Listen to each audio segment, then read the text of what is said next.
बजेटपूर्वी केंद्रीय आर्थिक सर्वेक्षण अहवाल हा अर्थमंत्री अरुण जेटली यांनी संसदेत सादर केला। या सर्व्हेवर नोटबंदीच्या निर्णयाचे पडसाद स्पष्टपणे जाणवले।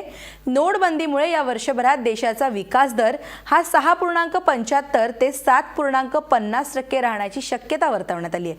त्याचबरोबर येत्या काळात देशातील मालमत्तेचे दर घटतील, कृषी क्षेत्राचा विकास हा समाधानकारक गतीने होईल असा अंदाज व्यक्त करण्यात आलाय। कामगार आणि टॅक्स धोरणांमध्ये आमूलाग्र बदलांची गरज असल्याचं मत यावेळी अर्थमंत्र्यांनी नोंदवलं। तर यात आर्थिक सर्वेमध्ये नेमके कुठले मुद्दे मांडण्यात आले आणि त्यामधले ठळक मुद्दे नेमके कुठले आहेत आपण त्यावर एक नजर टाकूया। बघा, चालू आर्थिक वर्षामध्ये देशाचा विकास दर हा 7.1% राहण्याची शक्यता आहे। चालू आर्थिक वर्षामध्ये राष्ट्रीय उत्पादनाचा जीडीपी हा 7.6% होईल, तर तो टक्क्यावरून 6.5% इतका सुद्धा होऊ शकतो।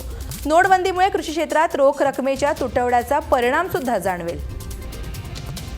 नोटबंदीचा सर्वाधिक फटका हा रिअल इस्टेट क्षेत्राला बसलाय। घरांच्या किमती कमी होण्याचा अंदाजही वर्तवण्यात आलाय। त्याचबरोबर कच्च्या तेलाच्या किमती $65 प्रति डॉलर पेक्षा जास्त झाल्यास अर्थव्यवस्थेवर या सगळ्याचा बोजा वाढेल। नोटाबंदीनंतर निर्माण झालेला चलन कल्लोळ हा एप्रिलपर्यंत संपेल।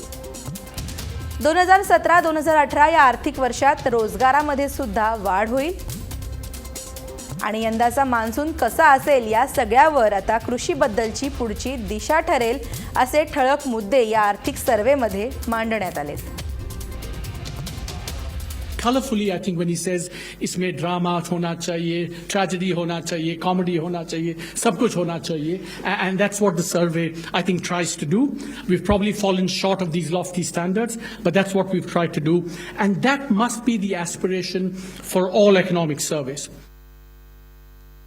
बजट वित्त मंत्री जी ने तीनों बजट बहुत अच्छे दिए हैं। मैं समझता हूं कि 3 बजट से एक आगे की राह को हम देख सकते हैं, किस प्रकार से भारत एक विश्व स्तरीय अर्थव्यवस्था बनते जा रहा है, कैसे भारत की सरकार भ्रष्टाचार मुक्त भारत के प्रति संकल्पित है और कैसे इस देश में हर गरीब को सम्मान मिले, हर महिला युवा का जीवन और उत्तम हो, किस प्रकार से हर शोषित और पीड़ित को एक अच्छा भविष्य मिले। इसके लिए एक और कदम इस बजट में वित्त मंत्री लेंगे। We think the economic survey does a very balanced job, given the circumstances, given that we have uncertainty on the impact of demonetization on growth, uncertainty in terms of the revenue impact of how GST will play out in the economy, and uncertainty in terms of the global outlook and therefore on the trade front. Because of those uncertainties, there was a need to take a cautious approach, which is what the economic survey has done, and it's done it in a balanced way. जो सबसे अहम बात सामने निकाल करके आई है कि जो कि हम लोग एसोचैम और दूसरी संस्थाएं जो बार बार बोल रहे थे कि डिमोनेटाइजेशन से ग्रोथ में इम्पैक्ट आया है, आज इकोनॉमिक सर्वे ने स्वीकार किया है कि इकोनॉमिक ग्रोथ हमारा अराउंड 7% हो जाएगा। दूसरी तरफ जॉब लॉसेज हुए हैं, एग्रीकल्चर सेक्टर को काफ़ी धक्का लगा है और इनफॉर्मल सेक्टर में काफ़ी निराशाजनक उनका उपलब्धि रही। ऐसी स्थिति के अंदर में मैं समझता हूं कि जो देखिए नवंबर के बाद का जो इम्पैक्ट है तो ये एक ही क्वार्टर का या 1.5 क्वार्टर का जो है वो माना जा सकता है।